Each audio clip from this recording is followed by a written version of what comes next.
పొట్టోడిని పొడుగోడు కొడితే పొడుగోడిని పోచమ్మ కొట్టిందని ఈ ప్రపంచం మొత్తాన్ని ట్రంప్ చావగొడుతూ ఉంటే అలాంటి ట్రంప్ని కూడా మస్క్ మామ ఇరక్కుమ్మేస్తున్నాడా? తాజాగా డోజ్లోంచి బయటకు వచ్చాడు. ఇప్పుడు చూస్తే ట్రంప్ ప్రతిష్టాత్మకంగా తీసుకున్న బిగ్ బిల్ పై కిల్ ద బిల్ అనే స్థాయిలో పోరాటం చేస్తున్నాడు. మస్క్ ఎందుకు ఇలా చేస్తున్నాడు? ఆయనకి బిల్ కారణంగా వచ్చే నష్టం ఏంటి? అసలు ఏం జరుగుతోంది ట్రంప్ వర్సెస్ మస్క్ మధ్య? చూద్దాం.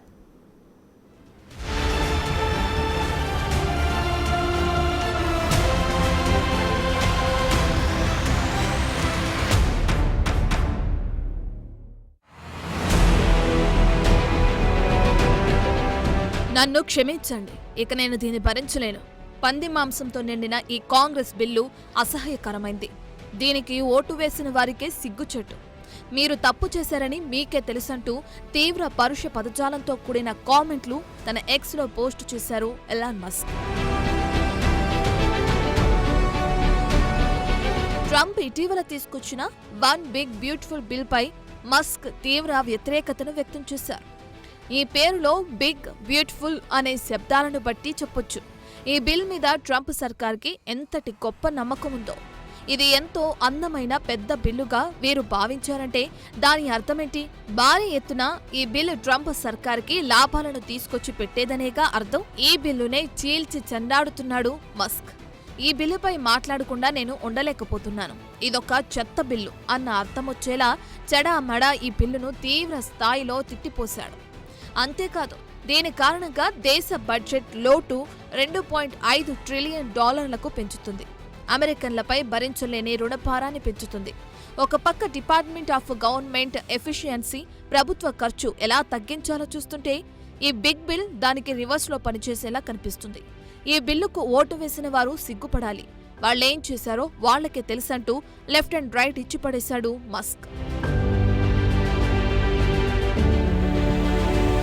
అంతేకాదు, అమెరికాను ఇలా దివాలా తీయిస్తుంటే దేశ పౌరులుగా మీకు బాధ్యతుండక్కర్లా అంటూ హితవు పలికారు మస్క్. అయితే మస్క్ విమర్శలను వైట్ హౌస్ పిచ్చ లైట్ తీసుకుంది. ఈ బిల్లు గురించి మస్క్ అభిప్రాయమేంటో ట్రంప్కి బాగా తెలుసు. ఆయన ఒపీనియన్ ద్వారా ట్రంప్ నిర్ణయం మారదు. ఇదొక గొప్ప బిల్లు, దీన్ని ట్రంప్ తప్పక కంటిన్యూ చేస్తారంటూ White House press secretary Karoline Leavitt అన్నారు. మస్క్ ఈ బిల్లును ఎందుకంత వ్యతిరేకిస్తున్నారు? ఆయన పాయింట్ ఆఫ్ వ్యూ, రీజన్స్ ఏమై ఉంటాయి?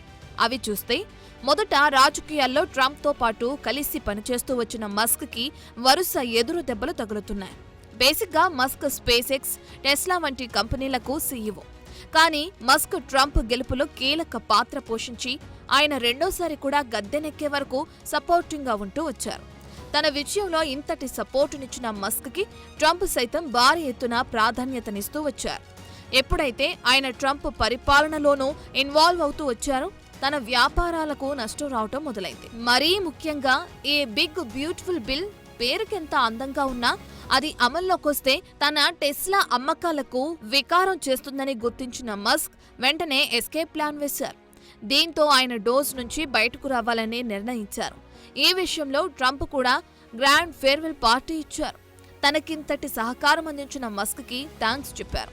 కానీ మస్క్ మాత్రం ట్రంప్ కి రిటర్న్ థ్యాంక్స్ చెప్పలేని దుస్థితి. ప్రస్తుత విధానం ప్రకారం టెస్లా ఈవీల కొనుగోలుపై $7,500 ట్యాక్స్ క్రెడిట్ వెసులుబాటు ఉంది. ఉపయోగంలో ఉన్న ఈవీలకు కూడా $4,000 ట్యాక్స్ ఫెసిలిటీ ఉంది. గత బైడెన్ హయాంలో అవలంబించిన పన్ను విధానాల కారణంగా టెస్లా అమ్మకాలు బాగా ఊపందుకున్నాయి.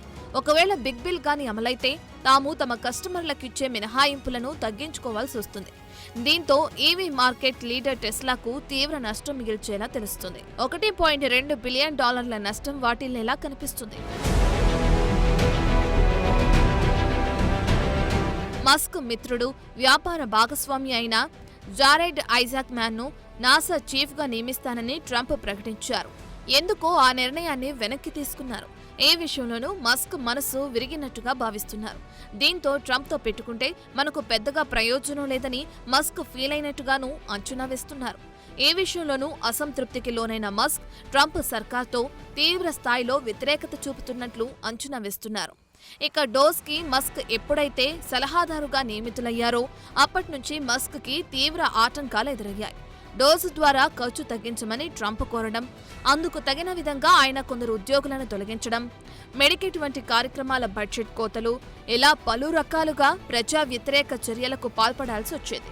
దీంతో ప్రజల్లో మస్క్కి తీవ్ర వ్యతిరేకత వచ్చే అవకాశం ఏర్పడింది.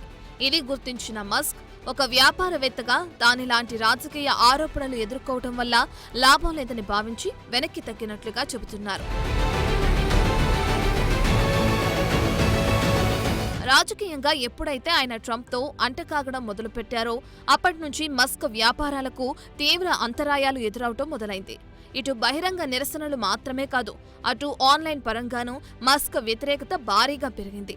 దీంతో పాటు హత్య బెదిరింపులు కూడా పెరిగాయి. ఎన్నో హింసాత్మక ఘటనలు సైతం నమోదయ్యాయి. వీటికి టెస్లా టార్గెట్ అయింది. టెస్లా షోరూములు ధ్వంసం కాగా టెస్లా వాహన అమ్మకాలు అమాంతం పడిపోయాయి.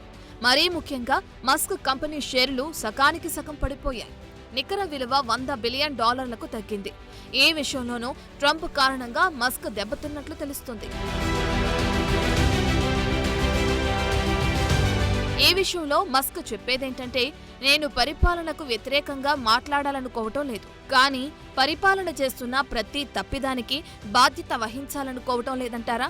అంటే ప్రభుత్వం చేసే ప్రతిదీ తనకేం సంబంధం అన్నది మస్క్ వాదన. కానీ జనం అలా అనుకోవటం లేదు.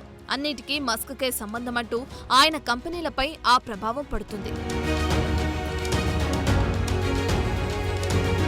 ఇక ఎయిర్ ట్రాఫిక్ కంట్రోల్ కి సంబంధించి వెరిజోన్ కి చెందిన $2.4 బిలియన్ ఒప్పందం రద్దు చేసుకోవాలని సూచించారు మస్క్. ఫెడరల్ ఏవియేషన్ అడ్మినిస్ట్రేషన్ కాంట్రాక్టును స్పేస్ ఎక్స్ కి మార్చాలని సూచించారు. అయితే ఇది కూడా ఎదుర్కొట్టింది. మస్క్ ప్రభుత్వంలో చేరిందే స్వప్రయోజనాల కోసమన్న కోణంలో తీవ్ర స్థాయిలో విమర్శలు వెల్లువెత్తాయి. ఈ కారణాలన్నిటితో ట్రంప్ మస్క్ రొమాన్స్ కి అనూహ్యంగా బ్రేకులు పడ్డం మొదలైంది.